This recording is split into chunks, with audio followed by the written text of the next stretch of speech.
Па како што реков, одговарајќи на едно од претходните прашања, основна карактеристика, не е единствена, меѓутоа основна карактеристика на оваа власт е нејзината неодговорност. Во сите сфери, ако говориме за економско-финансиска сфера, тоа дури можеме да го изразиме во бројки, во цифри. Прашањето е колкава е задолженоста или за колку се зголемува задолженоста благодарение на оваа власт, за многу.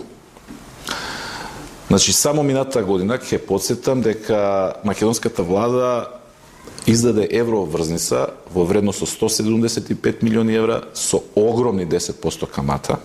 И тоа е нов долг кој што ќе го плаќаат идните генерации. А веќе има најавено за оваа година уште една евроврзница во вредност од околу 200 милиони евра. Значи, само овие две работи ги собереме се работи за 400 милиони евра. Меѓутоа, тоа не е се. Ова влада успеа во текот на овие 4 години девизните резерви кои што ги имаше на почетокот од мандатот да ги намали за 250 милиони евра. Или вкупно, само по овие два основа, сите ние во Македонија заедно сме посиромашни за околу 650 милиони евра.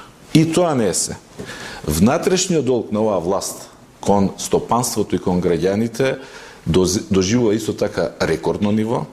Значи, токму во овој период, една од главните теми е долгот што државата го има по основ на повратот на ДДВ кон фирмите или за неплатени извршени услуги од страна на разни предпријатија кон државата или кон јавните предпријатија. Се проценува дека долгот во овој момент по овие основи изнесува околу 100 милиони евра. Јас се плашам дека е и многу поголем, бидејќи никој не сака да даде релевантни информации.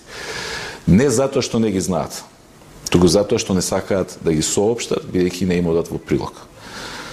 Да сумирам, навистина, оваа власт не става во ситуација, како држава и како народ, идните наши поколенија, кои нема да бидат нашите деца и внуци, тоа веќе ќе стартува како врска од идната власт во оваа држава, да мораат да ги плаќаат рачуните за нивното недомаќинско владење.